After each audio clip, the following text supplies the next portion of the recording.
রমজান মানেই সুখ, রমজান মানেই আনন্দ।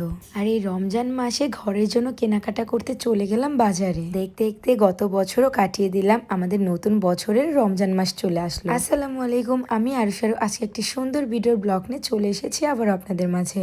এই রমাদান মাসে নিজেকে পবিত্র রাখার সাথে সাথে ঘরকেও পরিষ্কার পরিচ্ছন্ন রাখুন, তাহলে মনে এমনি শান্তি চলে আসবে। রমাদানের জন্যই এত কিছুর আয়োজন। গতকাল আমি এতটাই ব্যস্ত ছিলাম যে ঘরের বাইরের কোনো কাজই করতে পারিনি। তাই তো আজকে সকাল সকাল ঘুম থেকে উঠেই রুম ক্লিন করার কাজে লেগে গেলাম। আর আমার নিজের ঘরের কাজ নিজে করতেই আমার বেশি ভালো লাগে, আর সবকিছু মনের মতনও করতে পারি। 11টার উপরে বেজে গেছে, আমরা তাড়াতাড়ি রেডি হয়ে চলে গেলাম বাজারে। দরকারের সময় কোনো জিনিস যদি না পাই মা কাছে সব গরম হয়ে গেছে, সব আছে আমার ওই জিনিসটা রাখছি তো আমি এই জায়গায়, তাহলে কই যাইবো? এই কি খুঁজতেছো তুমি? কি খুঁজতেছি মানে আমার লাইফের সব থেকে ইম্পর্টেন্ট জিনিস খুঁজতেছি। কি এমন দরকারি জিনিস আমাকে বলো তো দেখি, আমি পারি কিনা খুঁজে দিতে। তোমারে বললে আমার লাভ আছে? তুমি সারাদিন তোমার কাজ নিয়েই থাকো। আচ্ছা, তুমি কি এটা খুঁজতেছো? হ্যাঁ হ্যাঁ, এটাই খুঁজতেছিলাম। আল্লাহ, এতক্ষণ ধরে পাগল হয়ে যেতেছি খুঁজতে খুঁজতে। এটা তুমি কই পাইছো? আরে বাবা, আস্তে আস্তে।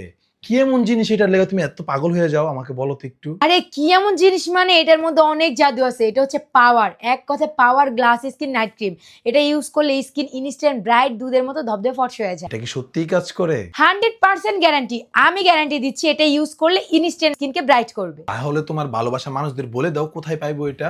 আরে বাবা, শুধু তুমি কেন, সবাই জানে যে আমি এটা বিউটিআর কালেকশন ফেসবুক পেজ থেকে নিছি। আর হ্যাঁ, বিউটিআর কালেকশন ফেসবুক পেজে কিন্তু এখন ধামাকা অফার চলতেছে। ঈদ উপলক্ষে সবাই ভিজিট করে নিয়ে নাও, খুব কমে পাবে।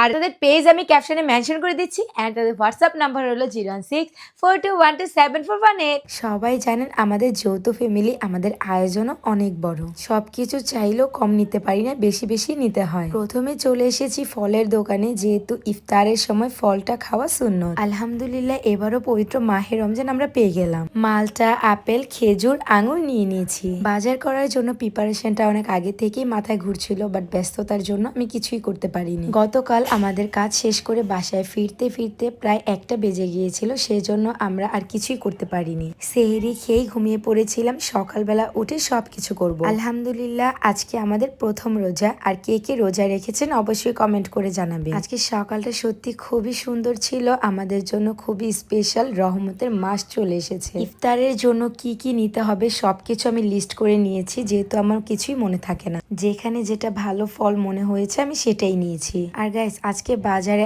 এত পরিমাণে মানুষ ছিল, আমি কেনাকাটা করতে গিয়ে একদমই হিমশিম হয়ে গিয়েছিলাম। এখন চলে এসেছি সালাতের জন্য, শরবতের জন্য নিতে লেবু, শসা, গাজর, ধনিয়া পাতা, কাঁচামরিচ আর অনেক কিছু। আমরা আজকে অনেকদিন পর বাজারে এসেছি, আর যখনই আসি আমরা দুজন একসাথেই আসি। আর শুধু এটাই নয়, আমরা আমাদের যে কোনো কাজ দুজনে মিলে একসাথে করি, তাতে আমাদের সহজ এবং খুব ভালো লাগে। বাজার করা প্রায় শেষ, সেজন্য এসেছি সোহা মামুনির জন্য সবকিছু নিয়ে যেতে। সোহা মামুনির জন্য আমি যাবতীয় সবকিছু এই মামার দোকান থেকে কেনাকাটা করি। এদিকে অনেকদিন পর সোয়ার পাপাকে পেয়ে আলামিন মামা গল্প জুড়ে দিয়েছে, আর অন্যদিকে আমার বাসায় যেতে লেট হচ্ছে বলে আমি বলতেছি যা করবা তাড়াতাড়ি করো। সবকিছু নেওয়ার পরে হঠাৎ করে মনে পড়লো ইফতারের জন্যই তো কিছু নেওয়া হয়, যেমন ধরেন বেসন, বুট, ডাল, ট্যাং, চিনি, মুড়ি, এগুলো নিয়েই হচ্ছে এখন আমরা বাসার উদ্দেশ্যে রওনা দিয়ে দিব। আসলে বাজার করতে ভালোই লাগে, বিশেষ করে নিজের ঘরের জন্য কেনাকাটা করতে। সবসময় আমাদের ঘরের কেনাকাটা আমার শাশুড়ি মাই করে নিজের হাতে। এই দায়িত্বগুলো আমাদের থেকে আমার আম্মা বেশি সুন্দর করে পালন করে। ফাইনালি রমাদানের বাজার শেষ করে বাসায় চলে আসলাম, এখন সবকিছু গোছানোর পালা। আর হ্যাঁ, সবাই এই ভিডিওতে কমেন্ট করবেন যে বাসায় কি কি ইফতারি বানাবেন আজকে। আমার ভালোবাসার মানুষদের তোমাদের বলতেছি, প্রথম রোজার ইফতারের দাওয়াত রইল সবার জন্য। আজকে এই পর্যন্ত ঈদ টানলাম, সবাই ভালো থাকবা, সুস্থ থাকবা, আল্লাহ হাফেজ, টাটা।